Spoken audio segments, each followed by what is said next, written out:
नमस्कार, ये आकाशवाणी है। अभी आप मनोज कुमार शर्मा से समाचार सुनेंगे।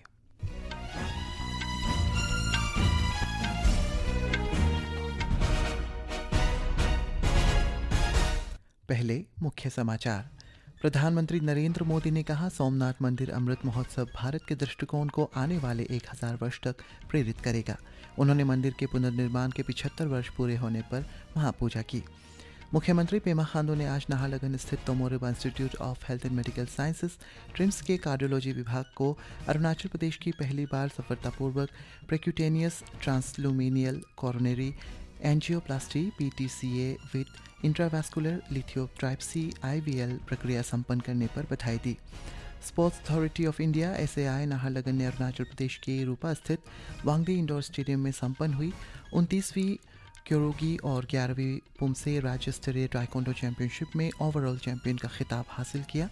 अरुणाचल प्रदेश के लेपारादा जिले के दागिरबासार ने रूपा स्थित वांगडी इंडोर स्टेडियम में आयोजित अंडर 42 kg जूनियर महिला टाइकोंडो क्योरोगी वर्ग में स्वर्ण पदक प्राप्त किया।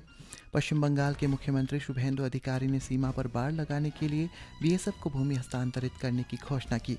राज्य में आयुष्मान भारत स्वास्थ्य योजना का भी शुभारंभ।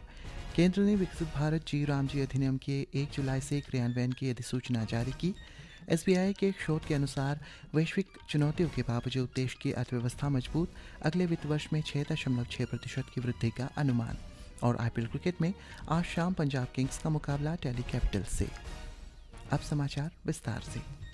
प्रधानमंत्री नरेंद्र मोदी ने कहा है कि सोमनाथ मंदिर अटूट आस्था, दिव्यता और देश की शाश्वत आत्मा का प्रतीक है।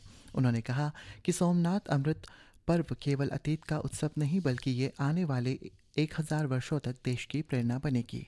यहाँ देख रहा हूँ विनाश में सृजन के संकल्प को, जिसे सोमनाथ ने चरितार्थ किया है। मैं यहाँ देख रहा हूँ असत्य पर सत्य की विजय को, जिसे प्रभास पाटन ने बार बार जिया है।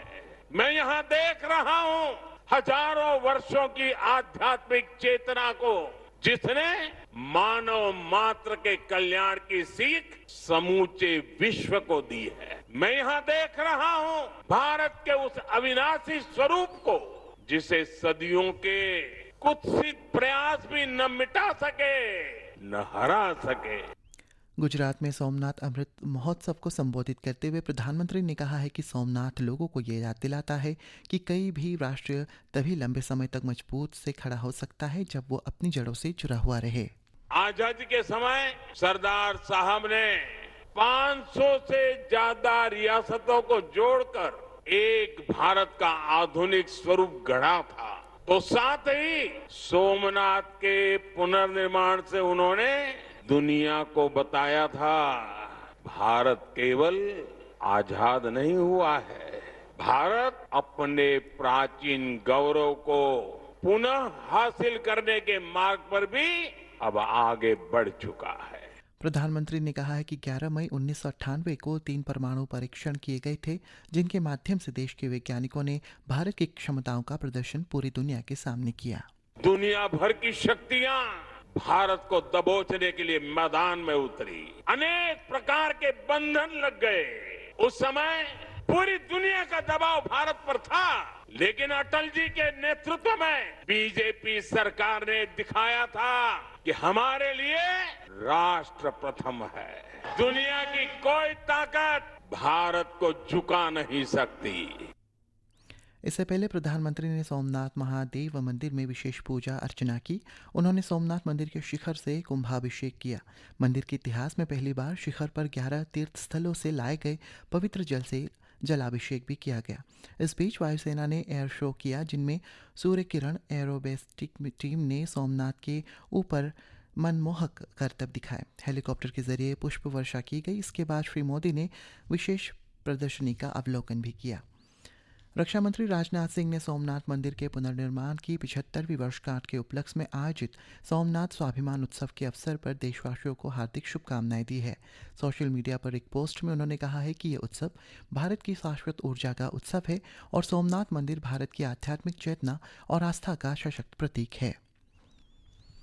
मुख्यमंत्री पेमा खांडू ने आज नाहरलगुन स्थित Tomo Riba institute of health and medical sciences TRIHMS के कार्डियोलॉजी विभाग को अरुणाचल प्रदेश में पहली बार सफलतापूर्वक percutaneous transluminal coronary angioplasty PTCA with intravascular lithotripsy IVL प्रक्रिया संपन्न करने पर बधाई दी।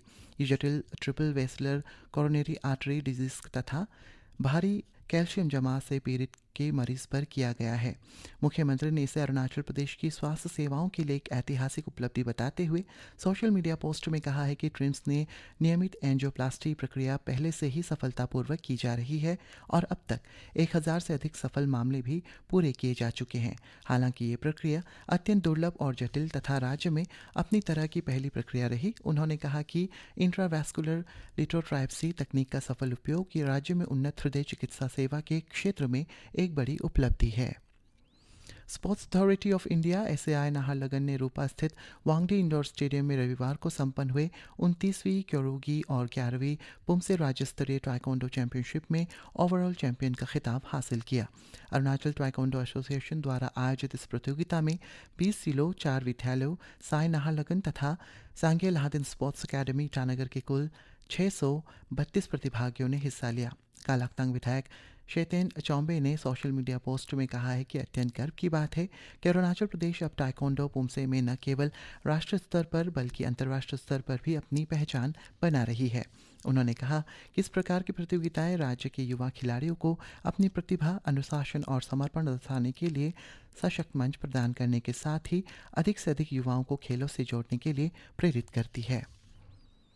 अरुणाचल प्रदेश के लेपारादा जिले की दागिर बासार ने रूपा स्थित वांगडी इंडोर स्टेडियम में आयोजित अंडर 42 केजी जूनियर महिला ताइक्वांडो क्योरुगी वर्ग में स्वर्ण पदक प्राप्त किया है। इसके साथ ही उन्होंने प्रतियोगिता के सर्वोच्च व्यक्तिगत सम्मान बेस्ट क्योरुगी फीमेल एथलीट से भी सम्मानित किया गया। इस उपलब्धि पर विधायक न्याबी जीने दिर्ची ने सोशल मीडिया पोस्ट में दागिर को बधाई देते हुए कहा है कि उन्होंने एक बार फिर लेपारादा जिले सहित पूरे अरुणाचल प्रदेश का नाम रोशन किया है। उल्लेखनीय है कि पिछले वर्ष दागिर बासार ने राष्ट्रीय स्तर पर अरुणाचल प्रदेश का प्रतिनिधित्व करते हुए स्वर्ण पदक हासिल किया था। पश्चिम बंगाल के मुख्यमंत्री शुभेंदु अधिकारी ने आज कहा है कि राज्य सरकार ने बांग्लादेश सीमा पर बाड़ लगाने के लिए सीमा सुरक्षा बीएसएफ को जमीन हस्तांतरित करने का निर्णय लिया है। चुनाव के बाद पश्चिम बंगाल में नई सरकार गठित होने के बाद आज मंत्रिमंडल की पहली बैठक में ये निर्णय लिया गया। आज पहले कैबिनेट में हम लोग बीएसएफ को लैंड ट्रांसफर करने का डिसीजन ले लिया है। लैंड ट्रांसफर आज से शुरू होगा। पहले कैबिनेट ये आने वाला 45 डेज के अंदर पूरा के पूरा जमीन एमएचए को ट्रांसफर करेगा। बीएसएफ फेंसिंग पूरा कर देगा और इलीगल इन्फिल्ट्रेटर्स का जो हमारी प्रॉब्लम चल रहा है ये भी कुछ दिन के अंदर रिजॉल्व हो जाएगा। श्री अधिकारी ने राज्य में केंद्र सरकार की आयुष्मान भारत स्वास्थ्य योजना और कई अन्य योजनाओं के क्रियान्वयन की घोषणा भी की। राज्य को अब आधिकारिक तौर पर आयुष्मान भारत योजना में शामिल कर लिया गया है। साथ ही प्रधानमंत्री फसल बीमा योजना और प्रधानमंत्री जन आरोग्य योजना का लाभ भी प्राप्त किया जा सकेगा। केंद्र सरकार ने विकसित भारत जी रामजी गारंटी फॉर रोजगार और आजीविका मिशन ग्रामीण अधिनियम 2025 के क्रियान्वयन के लिए अधिसूचना जारी कर दी है। यह अधिनियम इस वर्ष 1 जुलाई से देश भर में लागू किया जाएगा।